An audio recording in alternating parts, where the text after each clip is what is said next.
बात का कभी मलाल रहा कि आप संजय सिन्हा से काम नहीं कभी करवा पाए? संजय के पास अपनी काबिलियत है, लेकिन संजय दफ्तर की जिम्मेदारियों को अपने सिर पर लेकर के नहीं कर सकते हैं। मैंने कहा कि लगा तो दिया सब कुछ, ये गड़बड़ कहाँ होगी? तो वो कि कमिट कहाँ हुआ है? कमिट? कमिट क्या होता है? मैंने कहा कि ये मेरा त्याग पत्र है, अगर मैं अपनी माँ को लेने नहीं जा सकता हूँ तो ऐसी नौकरी मुझे चाहिए ही नहीं, इसको आप आगे एचआर को बढ़ा दीजिए। अजीत अंजुम, हो सकता है कि वो आपका भला ना करें जी, लेकिन वो अपने बारे में जो सोचते हैं उस पर वो ईमानदारी से खरा उतरते हैं। वो बात पानी लीजिए। अतीत की कड़वी यादें भी मधुर ही होती हैं। महुआ में आप जो है चैनल हेड थे, बहुत सारे फैसले आपने लिए, एक रीजनल चैनल को आपने नेशनल लुक दिया,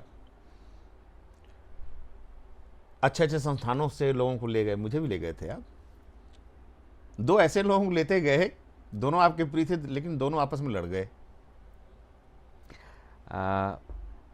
ये कई दफ़ा होता है, मतलब कोई एक घटना नहीं है, लेकिन जितने भी न्यूज़ चैनल्स हैं और न्यूज़ रूम है उसमें इस तरह का टकराव जो है आम है। लेकिन उन दोनों में से एक का जिक्र मैं करूँगा, रंजीत का। रंजीत मैं आज तक में था, महुआ आ रहा था, मैंने उसको बुलाया कि तुम चलो मेरे साथ नीचे। तो वीडियोकॉन टावर से हम नीचे आए, सीढ़ियों से उतरने के बाद बाईं तरफ जा करके और दाईं तरफ पार्क के बगल में मेरी कार खड़ी थी, तब आज तक कह दिया हुआ वो जेन कार थी। मैं गाड़ी में उसको लेकर के बैठा, मैंने कहा कि मैं आज तक छोड़ रहा हूँ और मैं कहीं जा रहा हूँ, तुम चलोगे? तो उसने कहा सर कहीं भी चलेंगे।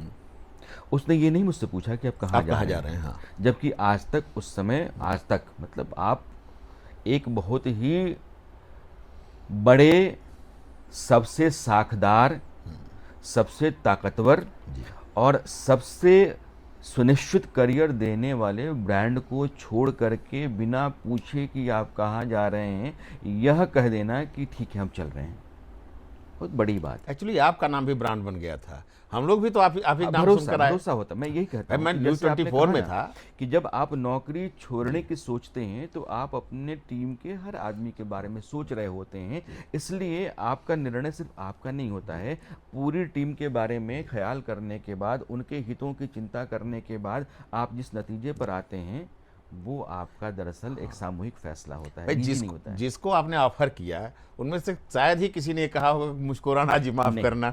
नहीं, किसी ने नहीं कहा। तो रंजीत को लेकर के मैं आया और लाजमी है कि मेरी जिम्मेदारी थी कि मैं उसको ठीक ठाक पोजीशन में रखूं।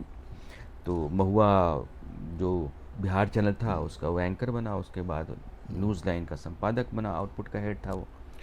और वो टकराव जो है वो मुझे लगता है कि बेवजह था और ना ठीक भी हो गया बाद में। कई बार ऐसी स्थिति हो जाती है। और वहाँ के जो लोग थे, जो बचे हुए लोग थे, तमाम लोग चले भी गए थे, तो वहाँ की एंकर्स थीं, बड़े पॉपुलर थे उनके बीच में आप। मुझे लगता है कि पूरी टीम के साथ पॉपुलर रहता हूँ, मैं आपके साथ नहीं हूँ। ऐसा नहीं है कि आप बहुत प्रेमल इंसान हैं। एंकर्स के साथ ही मेरा रहना होता है जी। कि वो फिराक ने कहा था कि कोई समझे तो मैं एक बात कहूँ, इश्क तौफीक है गुनाह नहीं। वाह।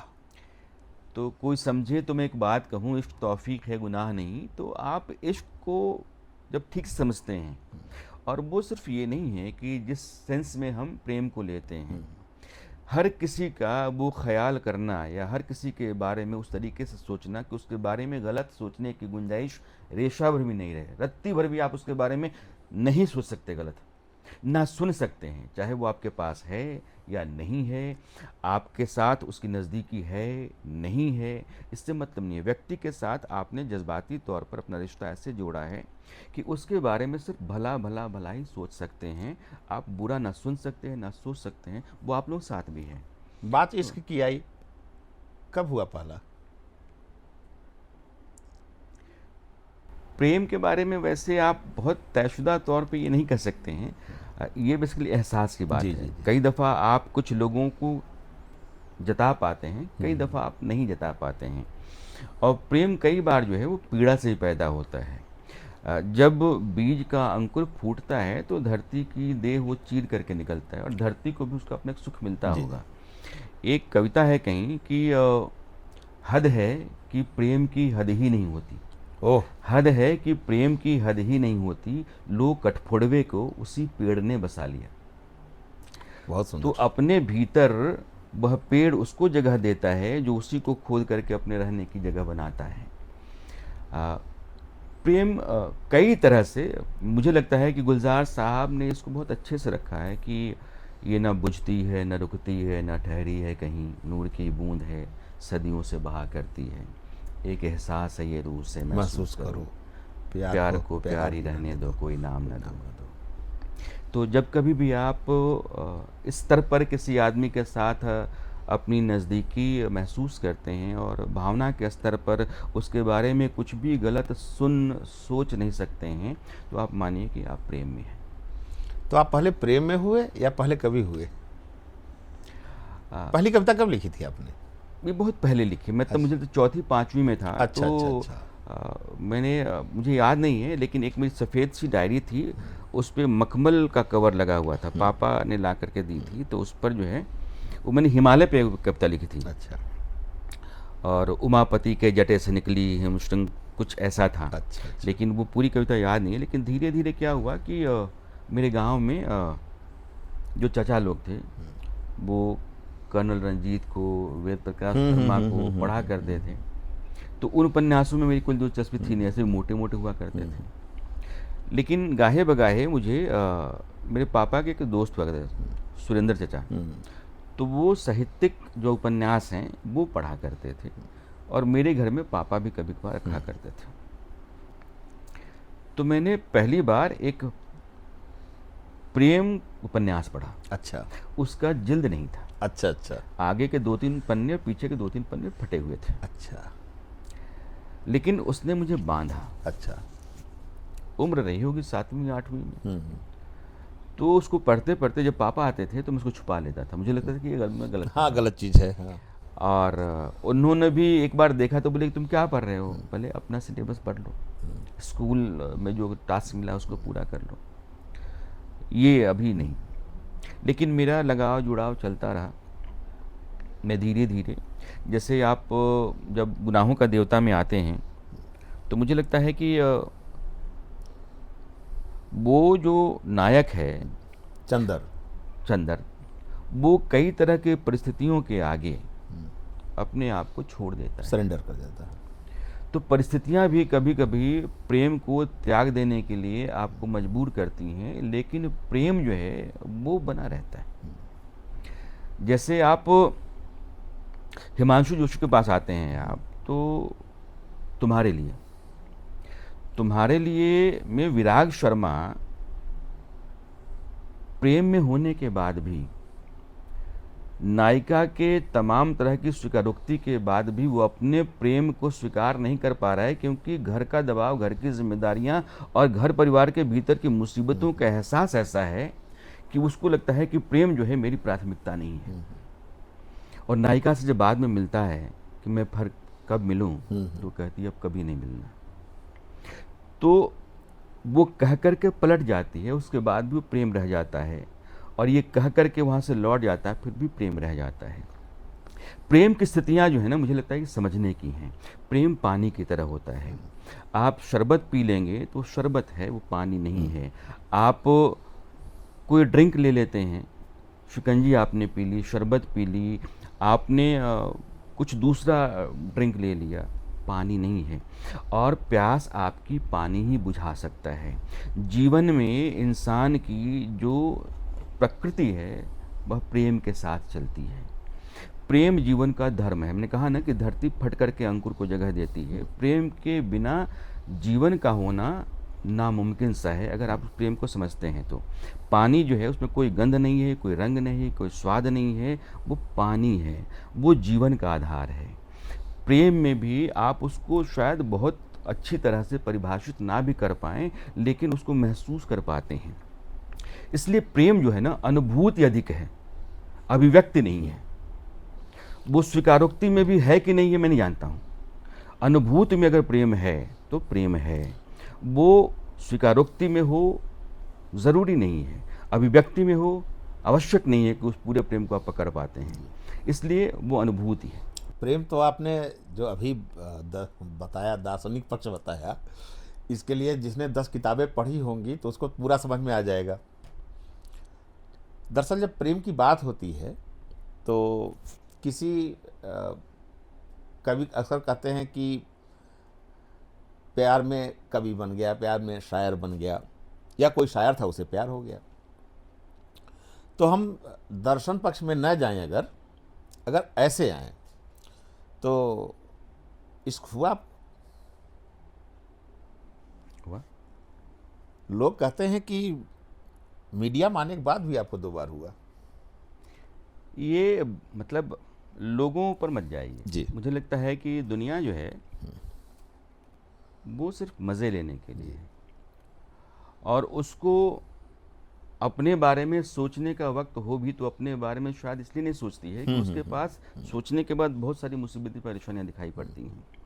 तो फिर कहीं ना कहीं अपने आप को मुदित करने के लिए, वो मुदित मन हो जाए आप, आपका तनाव आपसे बाहर चला जाए, तो थोड़ा उसकी भी सुन लें, उसकी भी कह लें, थोड़ी चुगली भी कर लें, मज़े भी ले लें। मुझे लगता है कि प्रेम एक गंभीर मामला है और मैंने कभी भी प्रेम को हल्के में नहीं लिया है। बिल्कुल। और नहीं, प्रेम में जो है तमाम लिंग भेद तो लोग करते हैं। एक प्रेम का उदाहरण तो यही है कि महुआ में बहुत दिनों तक आप रहे नहीं, और वहाँ पर सबसे आपके बड़े एकदम प्रेम वाले रिश्ते रहे, बल्कि वह पहला परिवार था जिसको आपने बनाया बसाया था।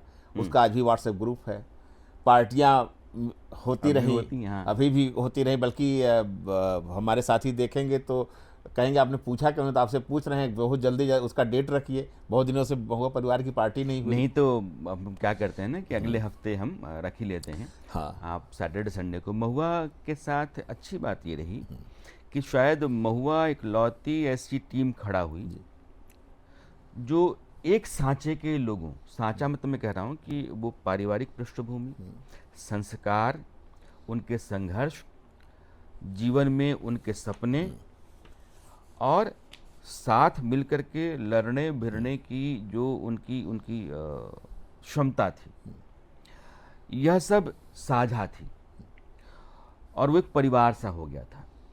बाकी जगहों पर कई हिस्सों से आए हुए लोग, कई तरह की सोच के लोग होते हैं, लेकिन शायद ये पहला ऐसा प्लेटफॉर्म मेरे जीवन में आया जहाँ बिल्कुल लगा कि ना आप चावल के दाने ही रख दिए गए हैं और वो पुलाव बना लो, अच्छा है ये। तो उसमें सब ने मुझे लगता है कि एक ज़िंदगी का अलग अनुभव दिया है और वो हमेशा रहेगा। नहीं, आप हेड ऑफ फैमिली आप हैं उसके, तो महुआ परिवार हमेशा आपको याद ही करता है। नहीं है। आपके बहुत अच्छे मित्र रहे हैं दीपक चौरसिया, और बल्कि मुझे बड़ा आश्चर्य होता था ये कि दीपक जी तो 2 बैच हमसे भी सीनियर थे, आपसे तो 4 बैच सीनियर रहे होंगे, और जब आपसे बात होती थी तो आप दीपक बोलते थे, ए दीपक इधर आ। इस टाइप का भी इतनी गाढ़ी दोस्ती कैसे हुई आपकी? दीपक के साथ मेरी जान पहचान जो है वो संगीता के कारण हुई। संगीता आज तक में काम करती, दीपक आज तक में थे। तो संगीता के यहाँ ना जाना में संगीता साथ ही साथ रहते थे, छोटी बहन की तरह रही है। तो दीपक के साथ मेरा लगाव रहा। आज तक में मेरे पास अजय दा ढूंढ रहे थे मुझे, अजय चौधरी के साथ परिचय मेरा हुआ। संगीता के पिताजी एक बार एम्स में एडमिट हुए। अच्छा। तो उस रात चूँकि मैं भी वहाँ था, अजय दा भी आए हुए थे और आज तक के बहुत सारे लोग थे। तो बहुत देर तक मैं अजय दा बाहर घूमते रहे, बात करते रहे। तो उन्होंने कहा कि मैं तुम्हारे बारे में बहुत सुनता हूँ और किसी दिन तुम्हारे साथ काम करूंगा। आप देखिए वो संपादक उसमें भी तुम्हारे साथ काम करूंगा। मैंने कहा दादा कभी भी।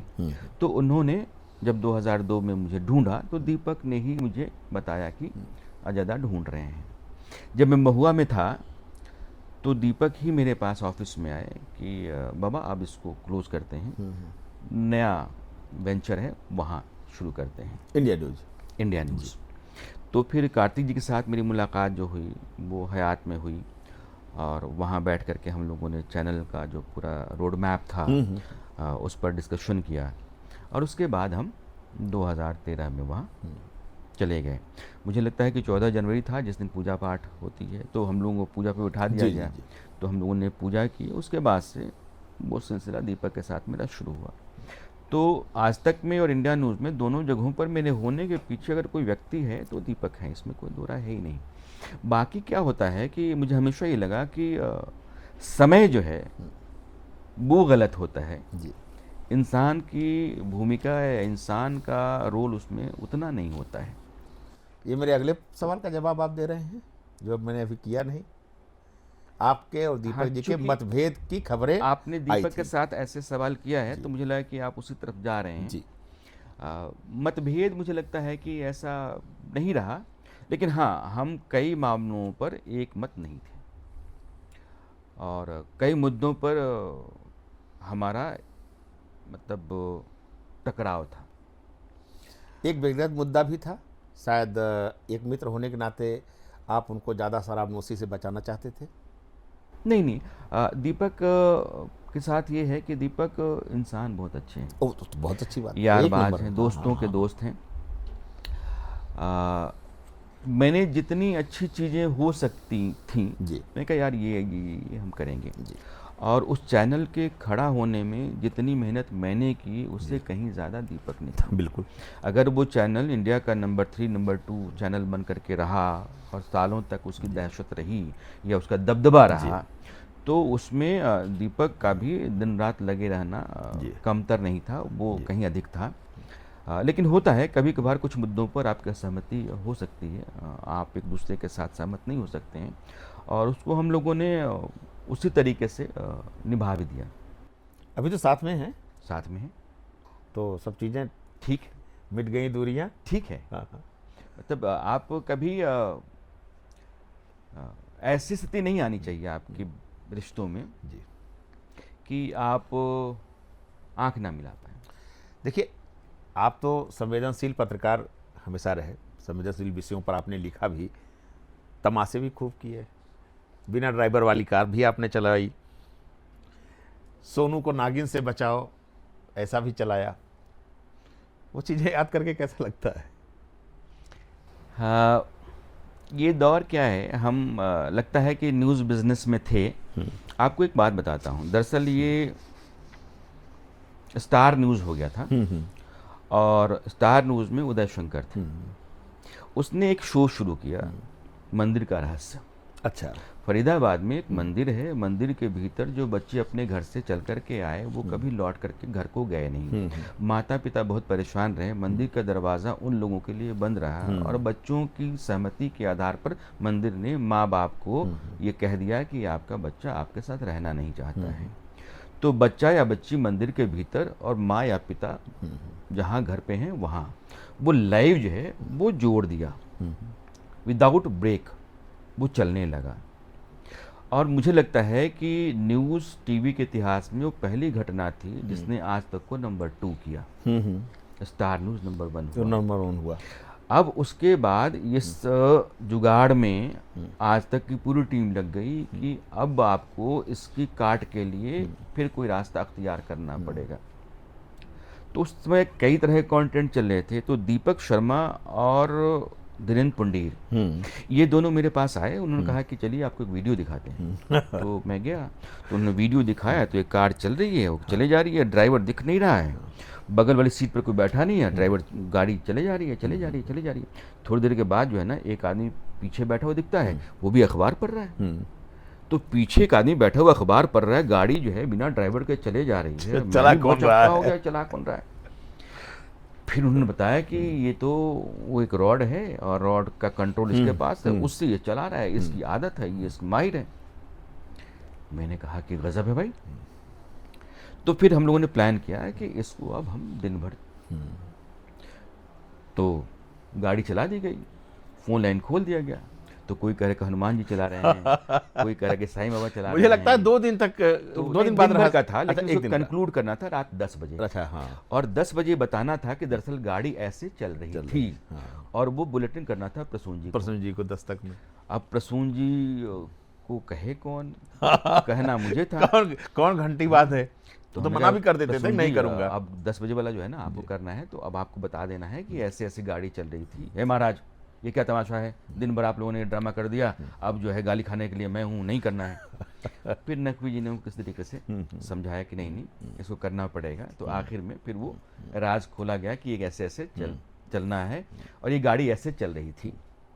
लेकिन उसके बाद बहुत सारी चीज़ें आने लगी। वो दौर जो है, मुझे लगता है कि न्यूज़ का सबसे अपमानजनक और एक अंधेरे युग के तौर पर याद किया जाएगा। राजू, राखी, नागिन, सांप, यमराज, गजराज। हाँ, मुझे याद है कि बैतूल में एक बाबा पंडित था, वो कहा कि मैं शाम को 4 बजे मर जाऊंगा। हाँ, हाँ, हाँ, हाँ, है पूरा ना? सब टीवी अब चैनल लग गए। आप समझिए कि मैं अपने भोपाल ब्यूरो हेड को कह रहा हूँ कि तुमको समझ नहीं है कि आज कितनी बड़ी खबर है। ओबी और तुम्हारा कैमरा कहाँ है? तो रास्ते में सर, मुझे पहुँचना है सबसे पहले, बाकी चैनलों से पहले तुमको पहुँचना है, लाइव करना है। बाबा अपना बैठा हुआ है बाहर, चैनलों की भीड़ लग गई, सब ओबी लग गई, लाइव शुरू हो गया। 4 बजे उठा, अंदर जाके झोपड़ी में बैठ गया, बोला कि वो ऊपर से आदेश आया कि अभी मरना नहीं है, मरना कैंसिल। तो इस तरीके से चीज़ें होती रहीं। वो अजीब सा दौर था। लेकिन तो आज भी युद्ध जिस तरह से तमाम चैनल दिखा रहे हैं, हम तो एक चैनल में थे, न्यूज नेशन में थे, तो रोज है कि आज रात में पुतिन बम फोड़ देगा, परमाणु बम फोड़ देगा, यूक्रेन तहस नहस हो जाएगा, तो जेलेंस्की आज ये कर देगा, तो फला कर देगा। तो अगर दुनिया तो 50 बार तबाह हो चुकी होती युद्ध की इस तरह से। एक बात तो ज़रूर है, और मैं ये कहूँगा कि ये हुआ, ये आपने जो जिक्र किया है उसके इतर 2 और बातें हैं। ये जो युद्ध के दौरान जिस तरह से एंकरिंग और अतिरंजना जो रिपोर्टिंग हो हुई रही है, ये अतिरेक नहीं है, ये सनक की हद से बाहर जाने वाली बात है। यानी कि आपने अपने पत्रकार के दिमाग, उसकी सूझबूझ, समझ और कह पाने की जो लक्ष्मण रेखा है, उन सबको ध्वस्त कर दिया है। आप क्या बोल रहे हैं आपको समझ में नहीं आ रहा है, आपका उस आधार क्या है, किस बिना पर है, जंग की हालत में आप कुछ भी बोले जा रहे हैं। तो यानी कि आपने भांग पी रखी, तो कुएं में भांग पड़ी रही, वो युद्ध ने दिखला दिया। दूसरा ये रहा कि आपने अपनी अपनी लकीर ली जी। तो जो लोग ये कहते हैं कि हम सरकार के विरुद्ध खड़ा होकर के और देश के आम आदमी का पक्ष रख रहे हैं और सरकार से लड़ रहे हैं, हम अपनी शहादत तक को तैयार हैं, दरअसल वो भी एक बड़ा फरेब है। जैसे आप कहते हैं कि यह सब लोग सरकार के हक में बैठ करके गोदी मीडिया के तौर पर काम कर रहे हैं, और उनके पोस्टर्स बना करके गोदी मीडिया कहा जाता है। जो दूसरी तरफ के लोग हैं उनको शायद इस बात का भी जवाब देना चाहिए कि जब आप एक सरकार का विरोध करते हैं तो अनवरत विरोध की भाषा में लगातार चले जाते रहना किस तरह की पत्रकारिता वो तो अलग एजेंडा ही है। आप वैवनस्त की स्थिति में जा करके आप अपनी भाषा को देखिए, आप अपने तेवर को देखिए, अपने तरीके को देखिए, और लगातार उसी तरीके से आप जाते हैं। यह विरोध करते समय आप सरकार के विपक्ष में जो बैठे हुए लोग हैं, पार्टियां हैं, दल हैं, नेता हैं, उनके बड़े प्राण प्रिय हो जाते हैं, उनके साथ आपकी दोस्ती होती है, उनको बड़ा सुहाने लगते हैं, उनके यहाँ जा कर के तस्वीरें आपकी होती हैं, उनके बीच में बैठ कर के तस्वीरें आपकी होती हैं, आप अपना एक ग्रुप बना करके अपनी तस्वीरें चलाते हैं। तो कहीं ना कहीं आप भी किसी तरह की अपाहिज मानसिकता का शिकार हैं, या फिर आप ये नया जो दौर है जिसमें हमारे व्यूज़ चाहिए, हमको रेवेन्यू चाहिए, तो उस कमाई की अंधी दौड़ में अपने आप को बनाए रखने के लिए, अपनी कमाई को आगे बढ़ाते रहने के लिए आपने अपना झंडा पकड़ के रखा हुआ है, खूंटा गाड़ के रखा हुआ है, और आप कहते हैं कि पत्रकारिता कर रहे हैं। तो ये दोनों स्थितियां जो हैं वो खतरनाक हैं। और जब कभी भी आप समर्थन और समर्पण, इन दोनों में फ़र्क होना चाहिए, और विरोध में और वैमनस्य में अंतर होना चाहिए। विरोध आपका जो है वो वैचारिक हो सकता है, मुद्दों पर हो सकता है, वैमनस्य आपने पाल रखा है, बिल्कुल, और व्यक्तिगत हो रहा है, तो आप लगातार करेंगे। बिल्कुल। तो इन दोनों का फर्क जो है ना, वो बुद्धि ने ही नाश कर दिया है। ऐसे में हम लोग कहाँ जाएं जो बीच के रास्ते पे चलना चाहते हैं? उसकी न गुंजाइश पक्ष न विपक्ष। उसकी गुंजाइश मुझे कम दिखती है। मैं भी कई दफ़ा सरकार के पक्ष में बोलता हूँ तो बोलते तुम रूढ़ी मीडिया हो गए हो। हाँ, हाँ, मैं अगर थोड़ा सरकार के खिलाफ या हाँ। सरकार की जो कमज़ोरियाँ हैं उन पर कुछ बातें रखता हूँ तो इधर वाले लोग पूछ परख कम कर देते हैं। तो उसमें क्या है कि आपको, मुझे लगता है कि इससे बहुत विचलित होने की ज़रूरत नहीं है। शायद लोग जिस तरीके से बहुत चीख चिल्लाहट और शोरगुल चैनलों का रहा है, गाली गलौज, उससे आज ही जा करके उन्होंने समझ लिया कि मनोरंजन टीवी है, ये न्यूज़ चैनल नहीं है। वैसे ही ये दोनों तरफ के लोगों को आदमी धीरे धीरे खारिज करेगा, लेकिन इसमें वक्त लगेगा क्योंकि दोनों तरफ के लोगों के अपने अपने निहितार्थ हैं, देखिए अपने हित हैं, अपना स्वार्थ है, और लोगों का भी जो ये, मतलब हम सिर्फ ये पत्रकारों की बात नहीं की, उन पत्रकारों के साथ जो लोग बतौर व्यूअर जी जुड़े हुए हैं या उनके साथ जो लगे पड़े हैं कि आप तुरंत लाख 3 लाख 4 लाख जा रहे हैं, वो उनको पसंद कर रहे हैं। जी, पसंद करने के कारण ये है कि वो उस लकीर से दूर हैं जो सरकार की है, और इधर के लोगों के खिलाफ जो लोग हैं, जो सरकार के पक्ष में जो लोग अपनी बात रखते हैं, उनके साथ जो लोग लगे हुए हैं, वो उनकी लामबंदी है। तो बेसिकली देश में आप यह मानकर चलिए कि सरकार के पक्ष और विपक्ष की स्थितियां हैं, और सोशल मीडिया की बड़ी भूमिका है। अगर ये ना हो ना तो स्थितियाँ ऐसी नहीं होती। ये तकनीक ने, टेक्नोलॉजी ने, और ये नया प्लेटफॉर्म जो सूचना का या आपकी खबरों का हुआ, जिसको हम डिजिटल मीडिया कहते हैं, इसने इस बर्बादी को बहुत हद तक बढ़ाया। मैं बर्बादी इसलिए कह रहा हूँ कि बढ़ाया है, क्योंकि अगर मुझे लगता है कि यार मैं सरकार के खिलाफ बोल रहा हूँ, और इतने तरह, मैं आपको बताऊँ, जिन लोगों को बोलने का शऊर नहीं है, जिनको खबर पता नहीं होती है, वो अंट शंट सरकार के खिलाफ बोलते चलते हैं, उनके व्यूज मिलियंस में जाते हैं। बिल्कुल बिल्कुल। सरकार के पाले में जो लोग खड़े हैं, शायद वो चिल्ला चिल्ला करके उतना नहीं बता पाए, लेकिन सरकार के खिलाफ अपने ढिंढोरा पीटना शुरू कर दिया। आप एक बार, एक बहुत बड़ा वर्ग है जो तुरंत ही पहुंच जाता है ऐसे लोगों के पास, उनका तो सब्सक्राइबर उनके बढ़ जाते हैं। हाँ, तो मैंने कई लोगों को देखा है व्यूज़। अब क्या हुआ कि अभी हाल ही में मुझे एक वीडियो भेजा गया, एक खिलौना है हाथी, एक खिलौना है कुत्ता, और वो वीडियो चल रहा है कि ये हाथी जा रहा है, कुत्ता चलता रहता है, कुत्ते को ध्यान है कि हाथी का समय खाना है, उसको वहाँ से हटाना है, हाथी जो है मन मर्जी से चलता जा रहा है, फिर हाथी पलट करके आता है, फिर कुत्ते को देखता है, कुछ ऐसे अंट शंट अनाप शनाप। उसके व्यूज़ थे 2.6 मिलियन। अब आप बताइए कि अब देखता हुआ चला गया होगा कोई, कौन देख रहा है, कैसे देख रहा है? उटपटांग कंटेंट और उसके व्यूज बढ़ रहे हैं। आप सूझबूझ के साथ, समझदारी के साथ, समाज को समझ करके, सवाल को समझ करके, जो स्थितियां परिस्थितियां हैं उनके बीच में सही क्या हो सकता है, यह सब कुछ जानबूझ करके अपनी बात रखने जा रहे हैं। लोग कहते ना ना वो चलो बंदर कूट देख लेते हैं।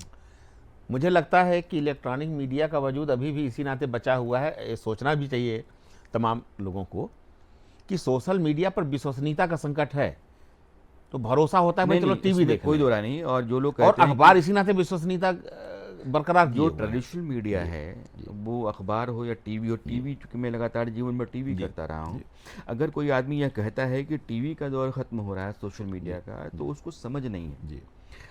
टीवी कभी भी खत्म नहीं हो सकता है, उसकी अपनी ज़रूरत है, उसका अपना वज़न है, और जब कभी भी ब्रेकिंग सिनेरियो है, अभी प्लेन क्रैश हो गया, अभी भूकंप आ गया, अभी कोई बड़ी घटना हो गई, आदमी यहाँ आकर के नहीं देखेगा, वो तुरंत टीवी खोलेगा। सही बात है। ये मीडियम बदल सकता है कि टीवी के कंटेंट के पहुँचने का रास्ता मेरे पास डिजिटल हो गया, तो ये आ गया, जो रास्ता है वो बदल गया है कि मैं जा करके अपने घर पे टीवी खोल करके फिर टाटा स्काई लगा करके ना देखूंगा, अपने मोबाइल पे आराम से मैं किसी भी चैनल, हाँ, लेकिन तब चैनल ही देखेगा, पर जाकर चैनल देखेंगे। चैनल की हैसियत, चैनल का भविष्य और चैनल की प्रासंगिकता, इन तीनों को अगर आप नकारते हैं तो मुझे लगता है कि आप किसी और दौर में हैं। आपने पर्दे के पीछे बहुत काम किया और पर्दे पर लेकर आए अर्धसत्य, और वो अपना आकार ग्रहण करता चला गया। बहुत क्रांतिकारी काम हुए उसमें। आमिर खान वाला जो मामला था, वो सरकारों ने कई बार जिस तरह से आपने दिखाया उसको एडॉप्ट किया उस तरह से।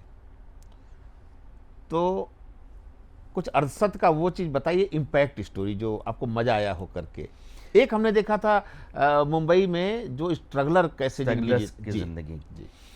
दरअसल कार्तिक शर्मा जी मुझे लगता है कि इंडियन टेलीविज़न इंडस्ट्री में जितने भी प्रमोटर्स हैं जी कोई बहुत पढ़ा लिखा समझदार टेक्नोलॉजी कंटेंट न्यूज़ जानता है, उसमें से उनकी गिनती होनी चाहिए, वो हैं।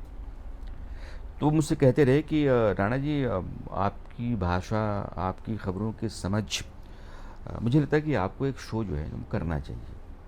तो उन्होंने कहा कि आप करिए, नाम सोचिए। तो फिर नाम अचानक ख्याल है कि अरशद है, उसका कारण भी महुआ है। तो मैंने नाम उनको सुझाया, नाम पहली ही बार में उनको बहुत पसंद आया।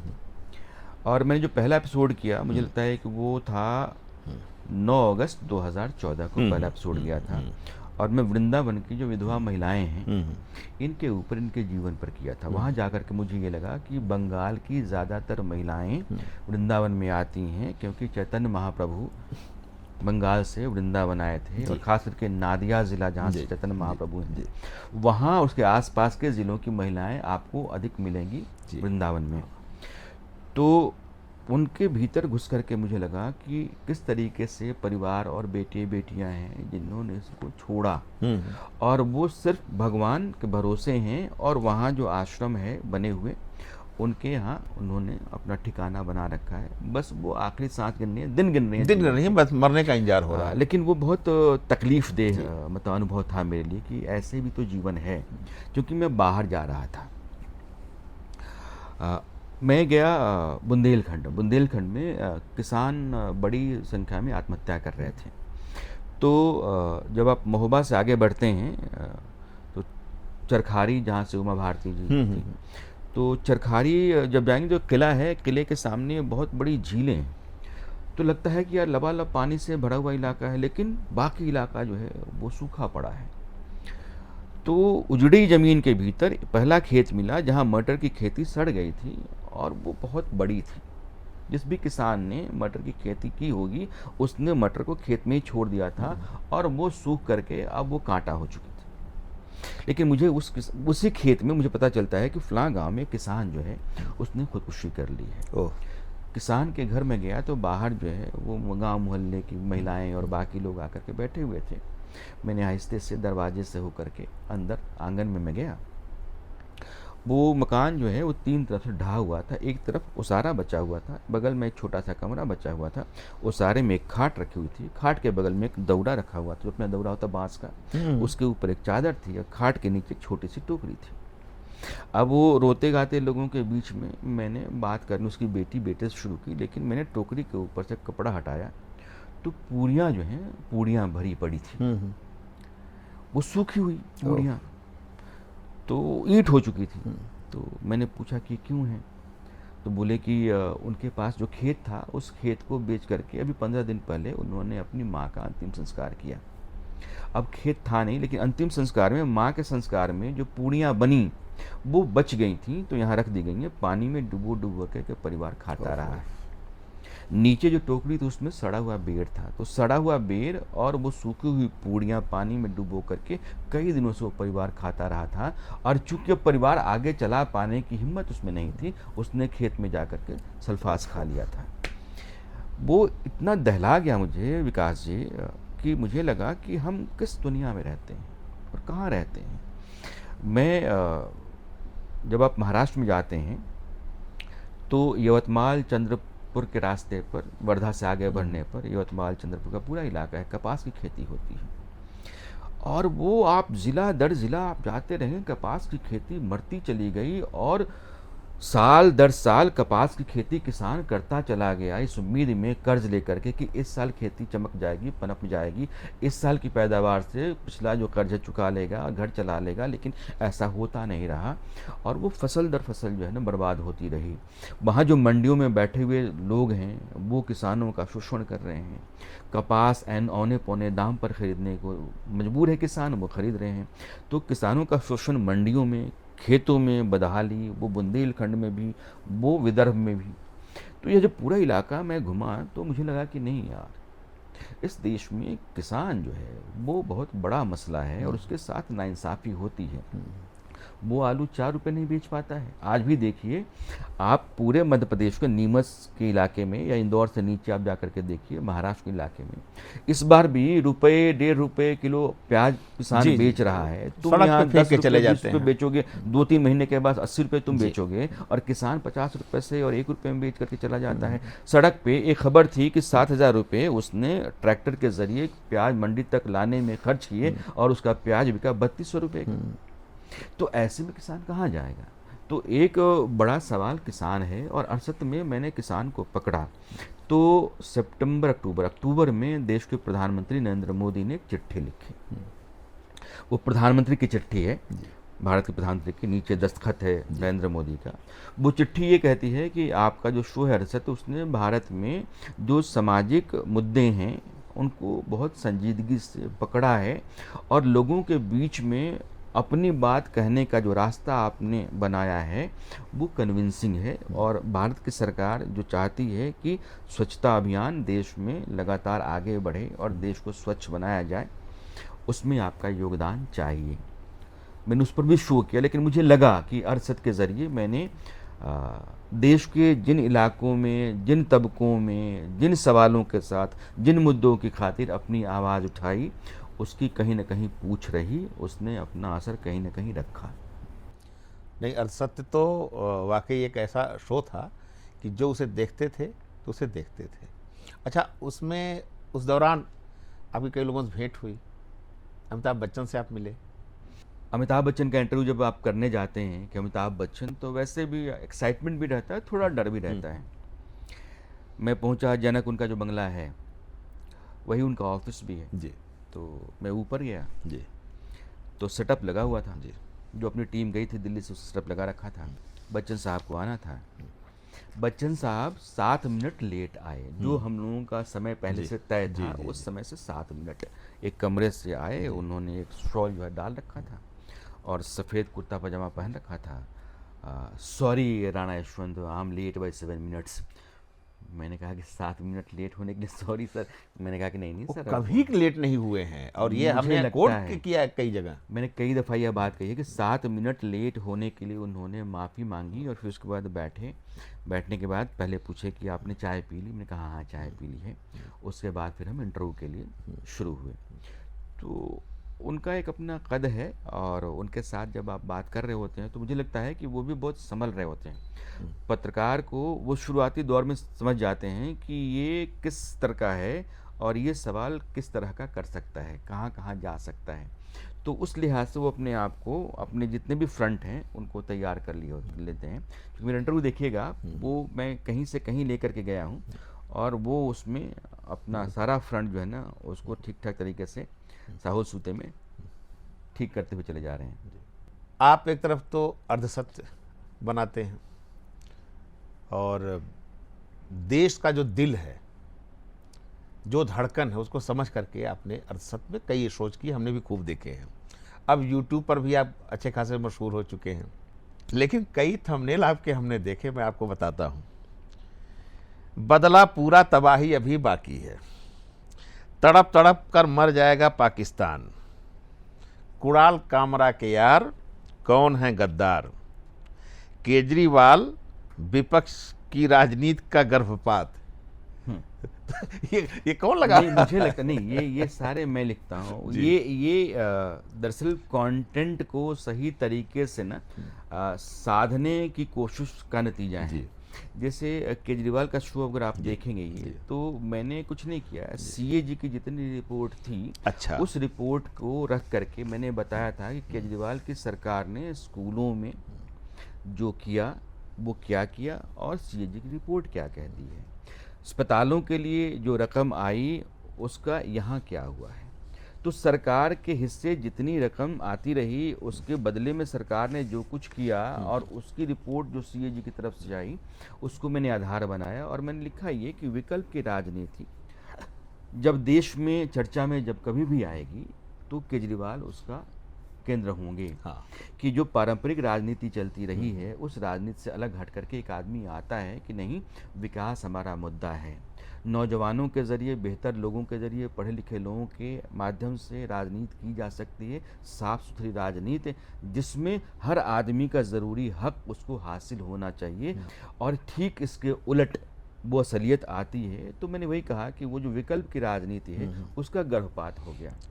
तड़प तड़प के मर जाएगा पाकिस्तान। भारत की सरकार ने अगर इंडस वाटर ट्रीटी के ज़रिए जो कुछ भी उसने पाकिस्तान को कह रखा था उस पर बंदिश लगा देती है तो पाकिस्तान में 80% जो इलाका है, मतलब पूरा पंजाब और सिंध का बेल्ट आप देखें तो यह तीनों नदियां हैं, चाहे वो सतलुज का हो या चिनाब का हो या झेलम का हो, इन तीनों नदियों के ज़रिए ही या तो शहरों में पानी जाता है, खेतों में पानी जाता है, इंडस्ट्रीज़ को पानी जाता है।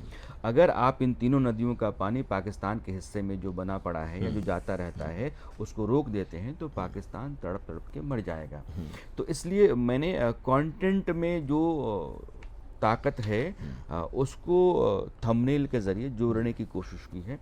नहीं ठीक अतिरेक कुछ नहीं रहा नहीं है। ना, उसमें अतिरेक हम नहीं कर रहे हैं। वो तो ये है कि राणा जी आप भी तो नहीं, यूट्यूब की मजबूरी भी है। हाँ। तो इस तरह की, लेकिन अगर रहना है भाई, अगर फाइट में रहना तो ये सब करना है, कोई नहीं वो है ही।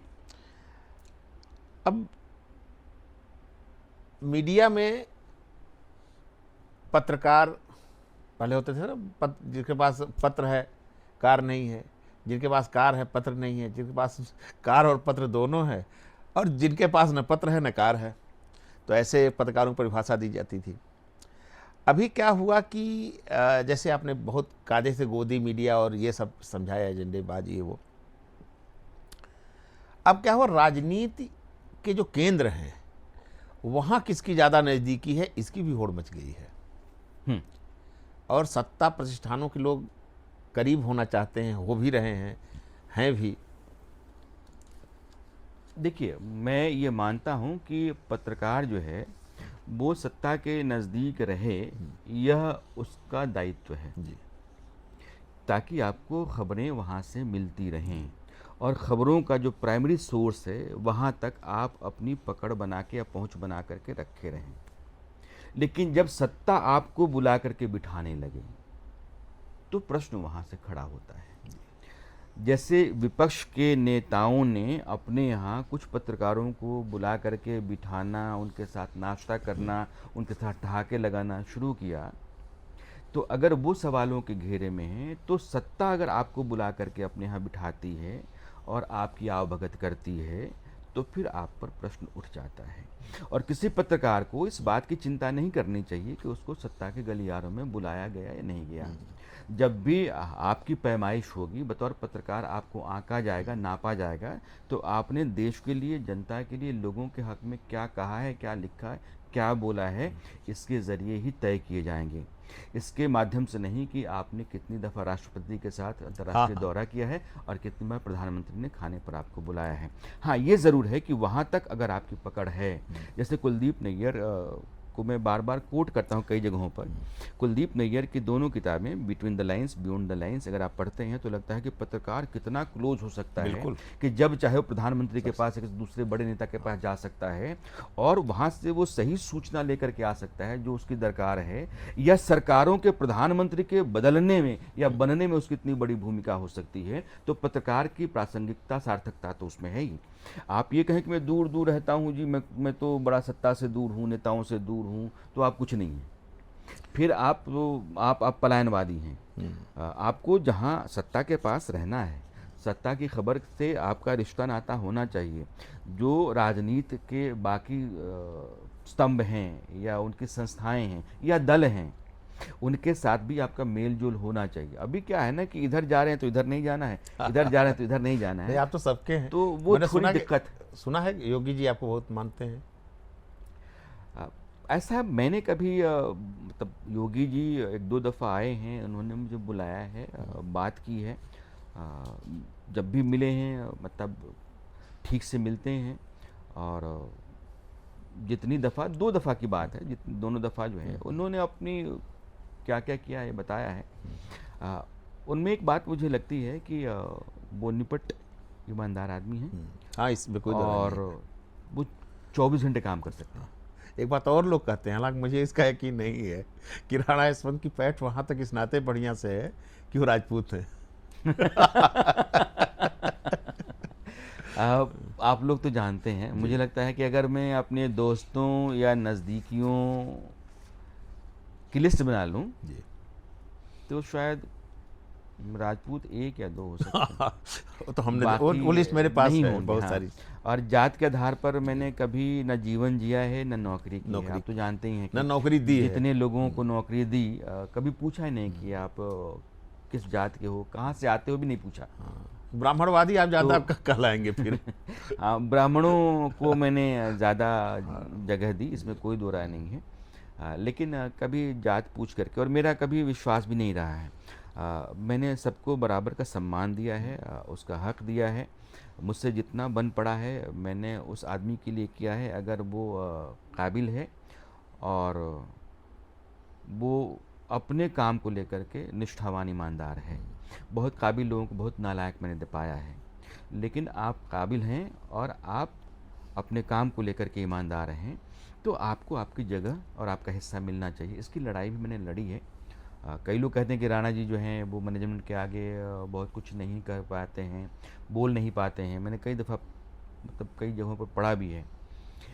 मुझे लगता है कि मेरे साथ जिन भी मैनेजमेंट्स ने काम किया है, क्योंकि अंदर आप जब बात कर रहे होते हैं तो ज़रूरी नहीं है कि आप आकर के बाहर कहें, ये मर्यादा भी नहीं कहती है। और मैं हमेशा एक लक्ष्मण रेखा लेकर के चलता हूँ, चाहे निजी जीवन है या प्रोफेशनल लाइफ है। मैंने अंदर क्या लड़ाई लड़ी, अंदर क्या कहा, अपना क्या हमने गंवाया, यह सब कुछ अगर मैं रख दूं तो आपको यकीन नहीं होगा कि मैंने अपने लोगों के लिए या अपनी टीम के लिए कितनी लड़ाइयाँ लड़ी होंगी और कितना कुछ सहा है। मैं महसूस कर सकता हूँ, महुआ में एक एक कर्मचारी को आपने पूरा वेतन दिलवाया आखिर तक। और वो एक बड़ा वो था, क्योंकि सब मानते हैं कि आप दिल से सोचते हैं, आपके दिल को लेकर के हम लोग हंसी मजाक भी करते हैं। और देखिए उसी दिल पर झटका लगा, आपको हार्ट अटैक पड़ा था। ये मेरी बहुत अचंभे की बात थी। मैं मोटे तौर पर बहुत रिलैक्स रहने वाला आदमी हूँ, तनाव लेकर के बहुत चलता हुआ नहीं। और अचानक 2018 दिसंबर में मेरे सीने में दर्द होना शुरू हुआ और ऐसा लगा कि जलन हो रही है।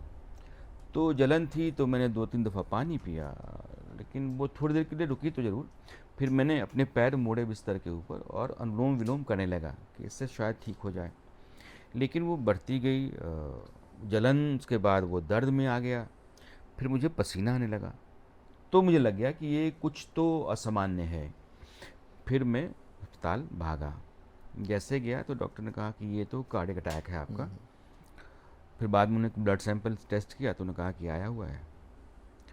और फिर वो राइट आर्टरी में स्टंट पड़ा, वो डाला गया। लेकिन उस दौर में मैंने ये महसूस किया कि मैंने क्या पाया है। जब मैं अस्पताल में था तो अस्पताल के बाहर सैकड़ों लोग मैं भी था वहाँ, और 2-3 दिनों तक अस्पताल में लोगों का आना जाना इतना ज़्यादा था कि अस्पताल के एडमिनिस्ट्रेशन मुझसे कहा कि सर आप ठीक हैं, आप घर जा सकते हैं, भीड़ बहुत रहती है, दिक्कत होने लगी है।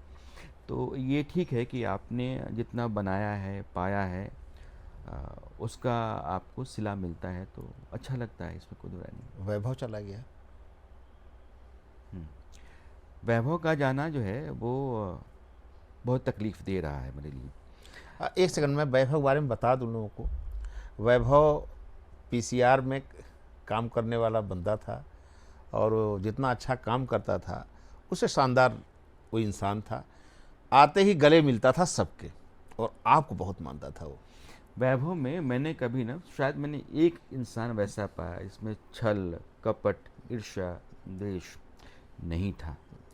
और थोड़ा अपने काम को लेकर के वो लापरवाह किस्म का लगता था, लेकिन था नहीं, लोगों को लगता था।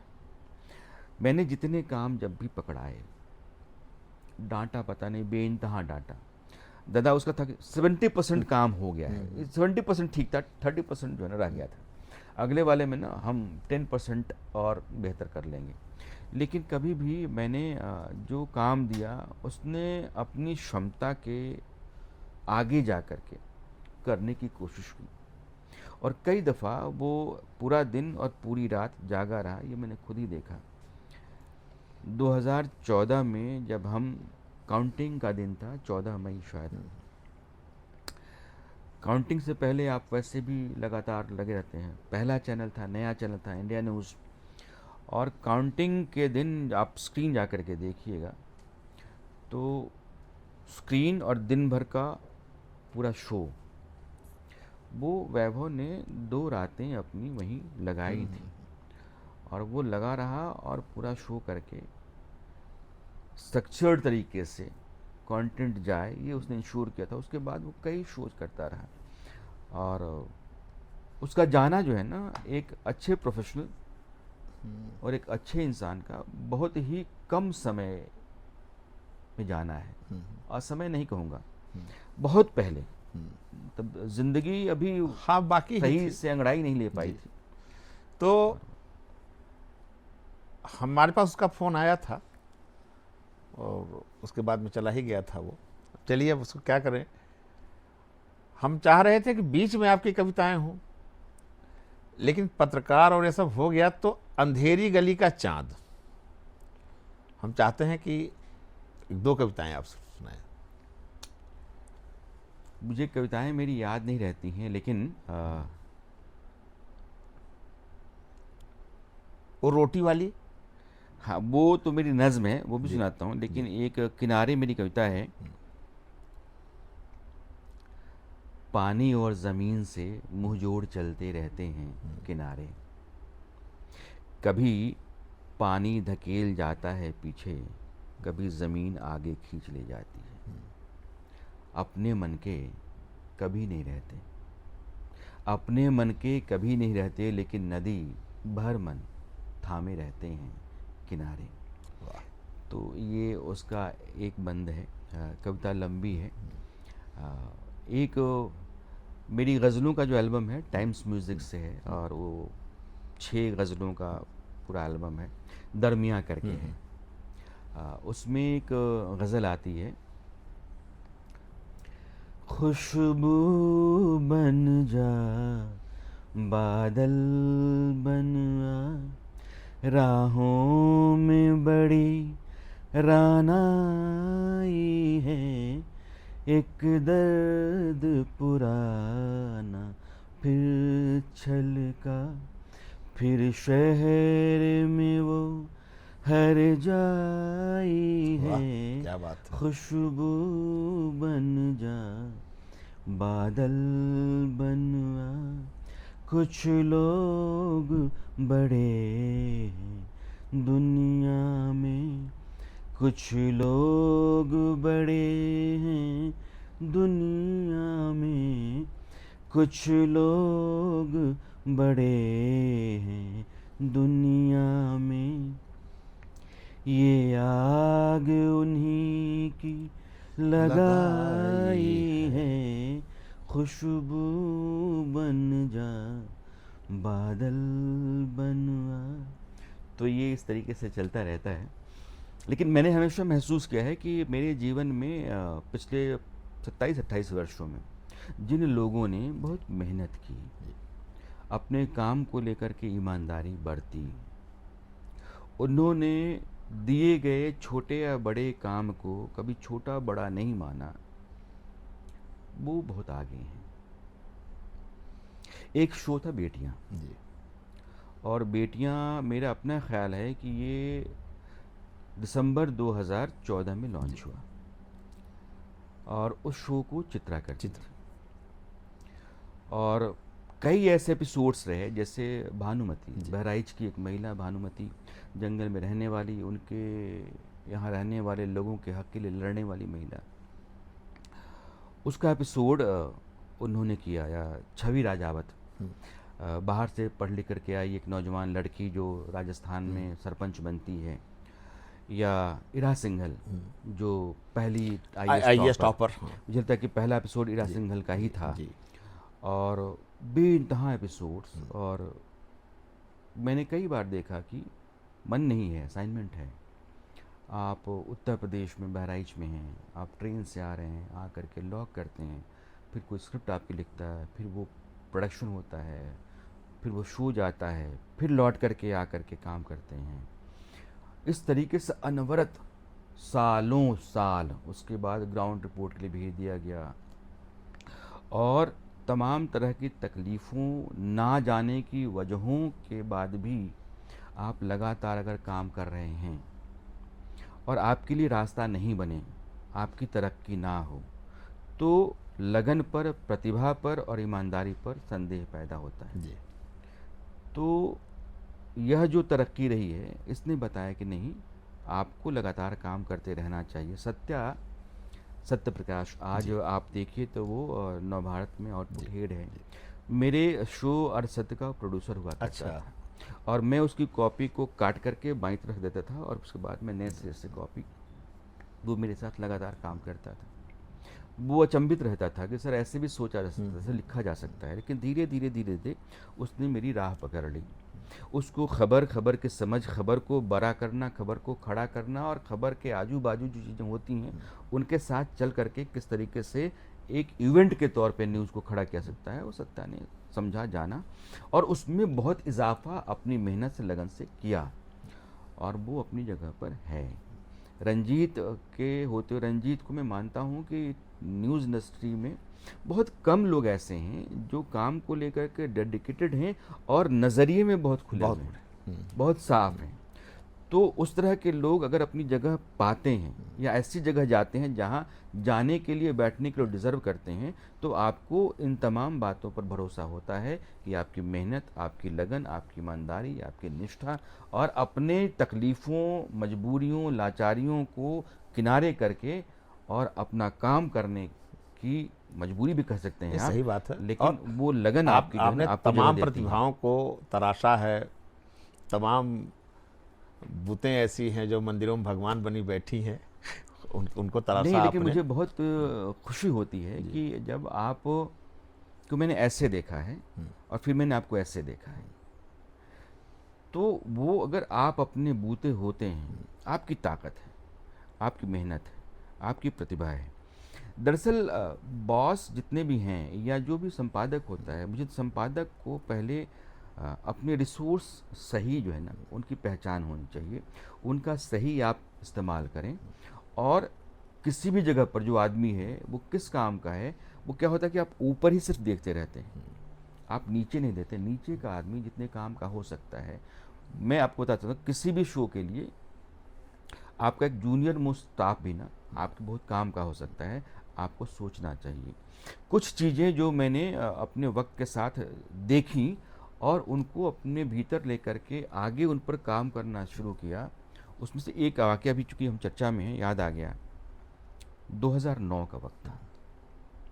2009 में गौरव सावंत गए थे ग्रीनलैंड, मतलब आर्कटिक के पास, और वहाँ जहाज़ के ऊपर इंडियन आज तक का कैमरा था, और जहाज़ से आर्कटिक जो पिघल रहा था, और पिघलती हुई बर्फ़ के बीच में पानी की एक धार जो नीले रंग की थी, वो समुद्र तक आ रही थी। वो इस बात का ख़तरा थी कि यह जो पूरी दुनिया है ये तबाही की तरफ जा रही है, ग्लेशियर पिघल रहे हैं, समंदर का लेवल ऊपर जा रहा है, दुनिया की नदियों के सूखने का ख़तरा है, और दुनिया एक अलग तरह के ख़तरे के सामने खड़ी है, समझना ज़रूरी है। तो जब मैंने पूरा फुटेज देखा तो गौरव ने कहा कि बॉस अगर आप लिख दोगे ना तो शानदार है। मैंने एक शो पूरा का पूरा लिखा, और तब चूँकि आपके पास उस समय बहुत वक्त नहीं होता था, 2009 जब आप चैनल चला रहे हैं, लेकिन मैंने अलग से बैठ करके और धरती की नीली मौत इस नाम से मैंने शो किया था कि गौरव करो इसको। मुझे तक कि आज भी वो पड़ा होगा, लेकिन वो शानदार शो था। उसने मेरे भीतर ये बनाया कि ये दुनिया जो है ना, जिस खतरे की तरफ जा रही है, उसको भी आप संजीदगी से देखिए, समझिए, ये बहुत ज़रूरी है। वैसे ही 2004 में सुनामी आई, संडे का दिन था। सुप्रिया का फ़ोन मेरे पास आया, अरे सो रहे हो क्या, पूरा जो साउथ इंडिया है पानी घुस गया, भर गया है, लोग मर रहे हैं, चलो ऑफिस आओ। तो उस समय तो तुरंत देखने की फुर्सत नहीं थी, मैं तैयार होकर ऑफिस गया। तो हम उस दिन टी सुनामी लिख रहे थे। हाँ, टी सुनामी हाँ। तो किसने कहा कि अरे टी सुनामी ने टी साइलेंट साइलेंट सुनामी है। हाँ, हाँ। तो फिर हम सुनामी करने लगे कि सुनामी आ गई, सुनामी तो हमने पहली बार सुनी। फिर ढूंढा गया कि सुनामी होता क्या है। तो इंडोनेशिया के पास जो समंदर के भीतर भूकंप आया, उस भूकंप ने समंदर में इतना बड़ा तूफान पैदा किया कि हिंदुस्तान में बड़ी तबाही हुई। तो 2 लाख से ज़्यादा लोग मरे थे। तो सुबह सुबह जब मैं पहुंचा तो दीपक चौरसिया अंडमान निकोबार जा रहे थे और विजय विद्रोही नागापट्टनम तमिलनाडु में। उसी अंडमान में एक दिन क्या हुआ, एक लड़की फंसी पेड़ पर। बहुत सारे लोग तो खत्म होते चले गए थे, लेकिन उसमें कुछ करिश्मे हो रहे थे। जो ईश्वर की कृपा होती है वैसा ही कुछ भरोसा लोगों के बीच में पनप रहा था, क्योंकि उस तरह की घटनाएं दिख रही थी। तो एक लड़की थी 10 साल की, वो पेड़ की फुनगी से चिपक करके बच गई थी और उसको एयरफोर्स बचाने में लगी हुई थी। दीपक वहीं थे। तो हमने एक शो चलाया, अलमास को बचाना है। उस लड़की का नाम था अलमास। अलमास को बचाना है। वो शो इतना नंबर दे गया उस समय टीआरपी में, क्योंकि बच्ची थी और वो ऐसी स्थिति थी जिसमें जीवन ऐसे संकट में था।